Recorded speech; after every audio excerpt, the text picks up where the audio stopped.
साधना और समाधान चैनल देख रहे सभी भक्तजनों को जय माता की। तो भक्तजनों, आज मैं आपको चैनल के माध्यम से पितृपक्ष श्राद्धों में ये 3 उपाय मैं आपको बताने जा रहा हूँ। अगर आप ये 3 उपाय करेंगे जिस विधि के अनुसार मैं आपको बताने जा रहा हूँ, तो आपके घर में जो भी कोई पितृबाधा है, कोई पितृ दोष है, तो पितृबंधन है, तो हर दोष से आप मुक्त हो जाएंगे। अगर श्राद्धों के दिनों में पितृपक्ष में आप ये 3 उपाय करेंगे श्रद्धा के अनुसार, विश्वास रखने के बाद। क्योंकि भक्तजनों, जब मैंने आज जिन लोगों ने अपॉइंटमेंट बुक करवाई थी, जिन भक्तजनों के साथ बात की, तो सभी ने हमें यही क्वेश्चन किया कि गुरुजी, हम हमारे पितरों को कैसे प्रसन्न करें, अगर हमारे पितर बांधे हुए हैं तो वह कैसे मुक्त हो सकते हैं, और पितृ दोष का कैसे निवारण करें। तो आप बड़ी सरलता से खुद ही अपने पितरों को प्रसन्न कर सकते हैं। क्योंकि भक्तजनों, जिस घर में पितर प्रसन्न ना हो, पितृ दोष हो, पितृबाधा हो, पितृबंधन हो, तो उस घर की कभी भी उन्नति नहीं हो सकती। उस घर में कोई भी साधना सिद्धि करें हम, तो उसका हमें फल नहीं मिलता, और हमारे घर में धन का विनाश होता रहता है, बीमारियों का आगमन रहता है, छोटी छोटी बातों के ऊपर लड़ाई झगड़ा बना रहता है। तो ये सभी दोष दूर करने के लिए, जो हमारे घर में पितृ दोष, पितृबंधन है, उससे मुक्ति पाने के लिए ये 3 उपाय मैं आपको बताने जा रहा हूँ। तो इसके लिए आपने कोई बड़ा अनुष्ठान भी नहीं करना, और ना ही किसी बड़े मंत्र का जाप करना है। आप बड़ी सरलता से इस विधि का ये उपाय कर सकते हैं। तो भक्तजनों, ये विधि बताने से पहले आप सभी भक्तजनों से निवेदन है कि जो भी भक्तजन इस चैनल के ऊपर नए आए हैं, तो कृपया वो चैनल को सब्सक्राइब कर लें, बेल आइकॉन का बटन दबाएं, ताकि इस चैनल के ऊपर जो भी हमने वीडियो डाली हुई है साधनाओं की, सिद्धियों की, या कुछ भी टोटके उपाय मैंने बताए हुए हैं आपके घर की समस्या को दूर करने के लिए, तो आप उन उपायों को, उन विधियों को भी देख पाएँ, और जो हम नित्य ही नई वीडियो अपडेट करते हैं उसकी जो नोटिफिकेशन है वह भी आपको मिल पाए। तो कृपया आप चैनल को सब्सक्राइब करें और बेल आइकॉन का बटन दबाएं। तो अब मैं आपको जो भी आपके घर में पितृबाधा है, पितृ दोष है, उसको दूर करने का यह उपाय बताने जा रहा हूँ। तो जितने दिन भी भक्तजनों ये पितृपक्ष चलेगा, ये श्राद्धों के दिन चलेंगे, तो आपने किसी भी तामसिक भोजन का सेवन नहीं करना, और ना ही आपने अपने घर में बनाना है। आपने पूर्ण रूप से सात्विक विधि के अनुसार ही आपने पूजा करनी है, और सात्विक भोजन ही आपके घर में बनना चाहिए। जो भी भक्तजन अपने पितरों को प्रसन्न करना चाहते हैं।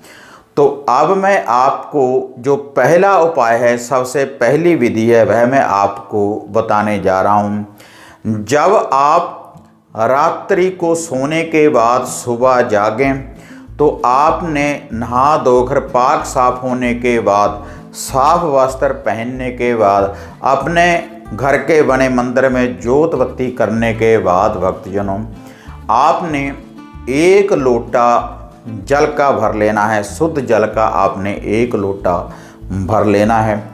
और उसके बाद भक्तजनों, उसमें थोड़ा सा आपने कच्चा दूध डाल देना है उस जल के लोटे में। और उसके बाद आपने अपने समस्त पितरों का ध्यान धरना है, ब्रह्मा विष्णु महेश जी का ध्यान धरना है, गणेश जी महाराज जी का ध्यान धरना है। और उसके बाद भक्तजनों, ये जो जल का लोटा है, आपने इसको तुलसी माता की जड़ में आपने अर्पण करना है। थोड़ा सा जल तो भक्तजनों आप तुलसी माता की जड़ में इसको डाल दें।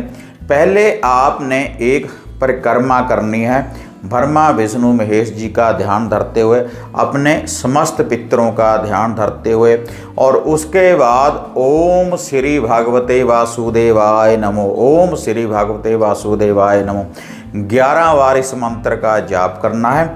और उसके बाद थोड़ा सा जल आपने तुलसी माता की जड़ में आपने डाल देना है और माता रानी से आपने बेनती करनी है, ब्रह्मा विष्णु महेश से आपने बेनती करनी है कि जो भी हमारे पितर हैं उनको सदगति की प्राप्ति हो, और हमारे घर में जो भी कोई पितर बाधा है उसका पूर्ण रूप से निवारण हो, और हमारे घर में सुख शांति हो और धन धन्य की वृद्धि हो।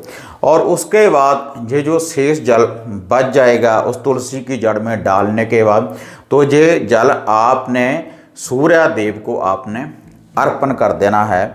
सुबह सुबह निहार मुंह खाली पेट, पहले आपने कुछ भी नहीं खाना।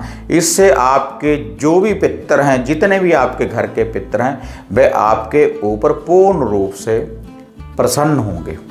और दूसरा जो उपाय है भक्तजनों, ये उपाय मैं आपको पहले भी बताता रहता हूँ। इसके लिए भी आपने एक लोटे में भक्तजनों शुद्ध जल डाल लेना है, और शुद्ध जल डाल लेने के बाद भक्तजनों उसके बाद आपने इसमें थोड़ा सा गंगा जल डाल लेना है, और थोड़ा सा कच्चा दूध आपने इसमें डाल देना है, और थोड़े से सफ़ेद वाइट वाले तिल आपने इसमें डाल देने हैं, और थोड़ी सी आपने चीनी मिठान आपने इसमें डाल देना है। जो भी ये सामग्री है भक्तजनों वाइट ही होनी चाहिए, सफ़ेद चीज़ ही आपने पितरों के नाम की दान करनी है। तो उसके बाद आपने ये जो जल वाला लोटा है इसको आपने पीपल के पेड़ की जड़ में आपने इसको डालना है। इसी विधि के अनुसार आपने ब्रह्मा विष्णु महेश जी का ध्यान धरते हुए, उसके बाद गणेश जी महाराज का ध्यान धरते हुए, अपने समस्त पितरों का ध्यान धरते हुए आपने पीपल के पेड़ के इर्द गिर्द आपने 3 परिक्रमा करनी है। Clock wise, anti clock wise नहीं करनी भक्तों, क्लॉक वाइज आपने 3 परिक्रमा करनी है।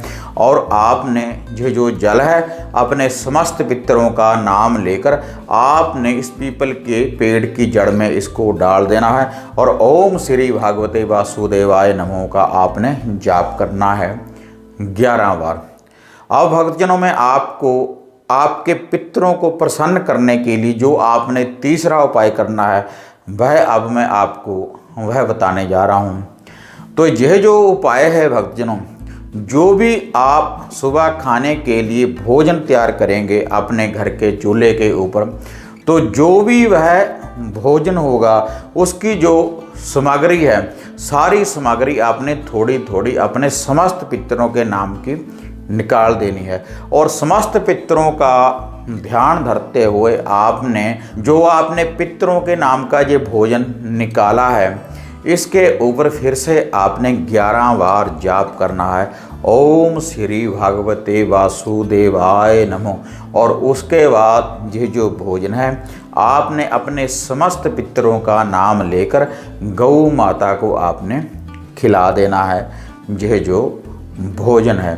तो इससे जो भी आपके पितर हैं, कोई बंधन है या फिर आपसे रुष्ट हैं आपके पितर, ज्ञात हैं अज्ञात हैं, अगर आप उनको जानते हैं या नहीं जानते, तब भी आप ये जो विधि है आप इस विधि के अनुसार अपने समस्त पितरों को प्रसन्न कर सकते हैं। जो भी उनके ऊपर कोई बंधन है तो आप बंधन मुक्त कर सकते हैं अपने समस्त पितरों को। तो अगर आप ये 3 उपाय करेंगे तो जितने भी आपके घर के पितर हैं आपके ऊपर पूर्ण रूप से प्रसन्न होंगे, धन धन्य की वृद्धि करेंगे, सुख शांति होगी। आप घर से जिस कार्य के लिए भी निकलेंगे तो आपको सफलता मिलेगी भक्तजनों। तो आप पितृ पक्ष में श्राद्धों के दिनों में इस विधि के अनुसार भक्तजनों अपने समस्त पितरों को आप प्रसन्न कर सकते हैं। इसके अलावा भक्तजनों आप अपने घर में गीता जी का जाप कर सकते हैं। पूरी गीता के संपूर्ण अध्याय आप जाप करें, 1 अध्याय 2 अध्याय 3 अध्याय। और जो भी आपके समस्त मेंबर हैं, जितने भी आप घर में व्यक्ति रहते हैं, सभी गीता का ध्यान धरें, भगवान श्री कृष्ण जी का ध्यान धरें और अपने समस्त पितरों को प्रसन्न करें इस विधि के अनुसार पितृ पक्ष में।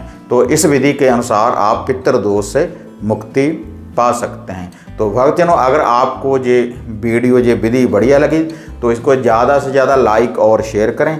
फिर मिलते हैं एक नई अपडेट के साथ, तब तक जय माता काली, जय बाबा भैरवनाथ।